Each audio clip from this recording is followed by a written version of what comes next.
Onward she passed, seeking the soul's mystic cave.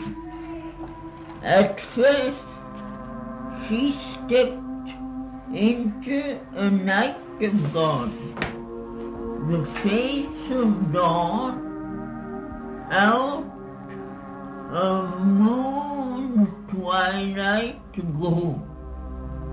Day came, priest of a sacrifice of joy.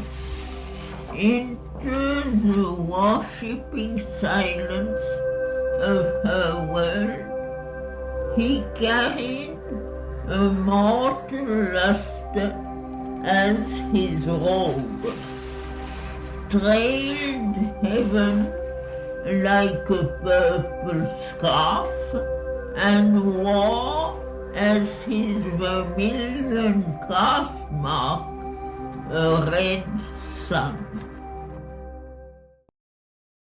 An awful dimness wrapped the great rock door, carved in the massive stone of matter's trunk. Two golden serpents round the lintel curled, enveloping it with their pure and dreadful strength, looked out with wisdom's deep and luminous eyes. An eagle covered it with wide conquering wings. Flames of self-lost immobile reverie, doves crowded the grey musing cornices like sculptured postures of white bosomed peace. Across the threshold sleep she entered in and found herself amid great figures of God, conscious in stone and living without breath, watching with fixed regard the soul of man, executive figures of the cosmic set, world symbols of immutable potency. There was no step of breathing men, no sound, only the living nearness of the soul, as thus she passed in that mysterious place, through room and room, through door and rock-hewn door. She felt herself made one with all she saw, a sealed identity within her woke. She knew herself the beloved of the Supreme. These gods and goddesses were he and she, the adorer and adored, self-lost and one. In the last chamber, on a golden seat, one sat, whose shape no vision could define. only one felt the world's unattainable sound, a power of which he was the staying force, an invisible beauty goal of the world's desire, a sun of which all knowledge is deep, a greatness without whom no life could be. Thence all departed into a silent set, and all became a formless and pure and bare.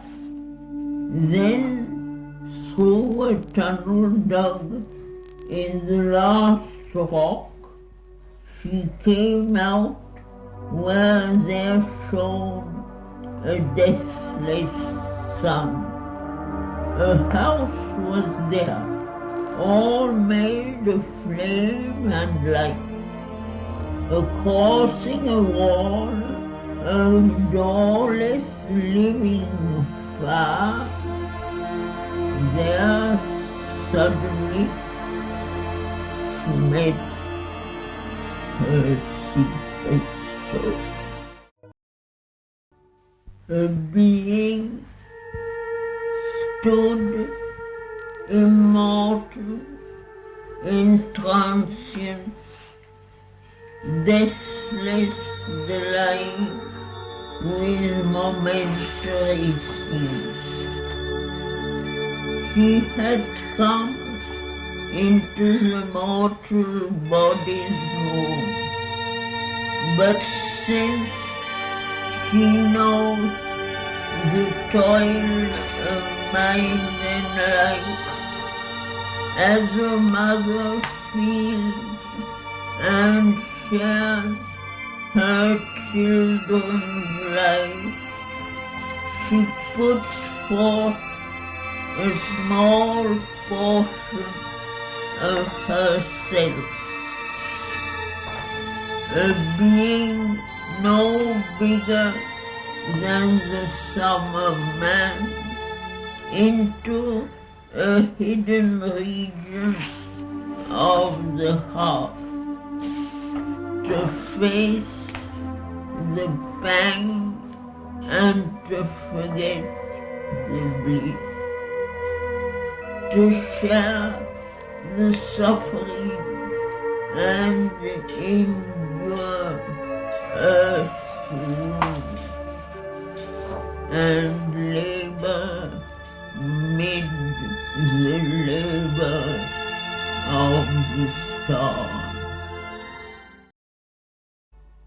Here, in this chamber of flame and light, they met.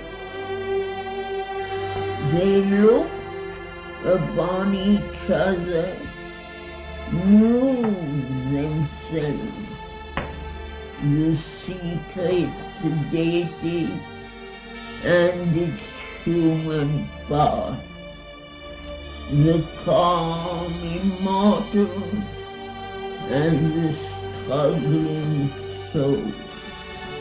Then, with a magic transformation speed, they rushed into each other and grew one.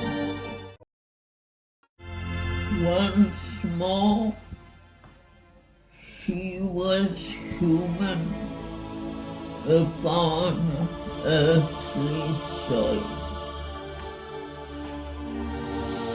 In the muttering night, amid the rain-swept wood, and the rude cottage where she sat in trance, but now the half-open lotus bud of her heart had bloomed and stood disclosed to the earthly eye in an image shown revealed her sea-faced soul. In its deep lotus home, her being set, as if on concentration's marble seat, calling the mighty mother of the world to make this earthly tenement her house. As in a flash from a supernal light, a living image of the original power, a face, a form came down into her heart and made of it its temple and pure abode. Out of the inconscient, soulless, mindless night, a flaming serpent arose, released from sleep. It rose, billowing its coils, and stood erect, and climbing mightily, stormily on its way. It touched her center with its flaming mouth, as if a fiery kiss had broken their sleep. They bloomed and laughed, surcharged with light and bliss. Then, at the crown, it joined the eternal space.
All underwent a high celestial change,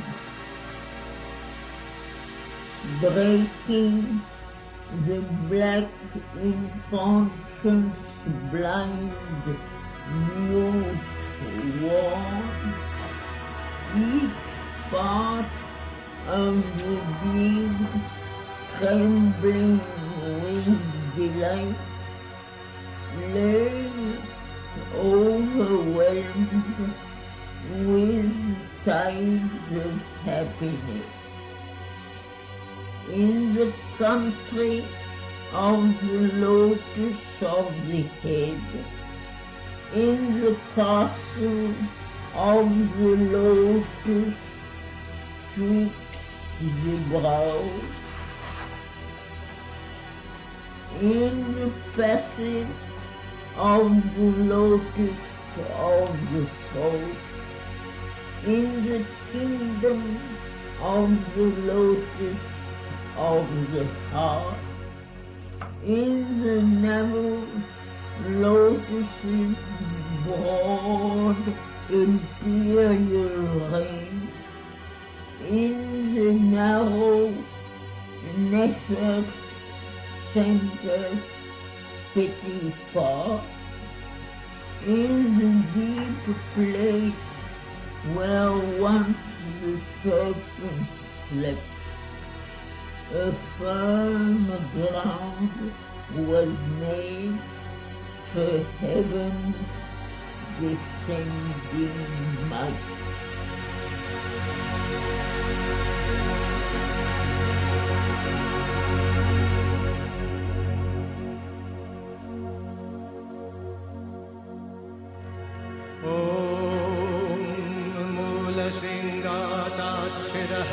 सुषुम्णापतेन जीव शिव परमशिव पदे योजयामि स्वाहा। ॐ यं सङ्कोच शरीरं दह दह स्वाहा। ॐ परमशिव सुषुम्णापतेन मूलशृङ्गार उल्लसोल्लस ज्वल ज्वल प्रज्वल प्रज्वल हस हसो हः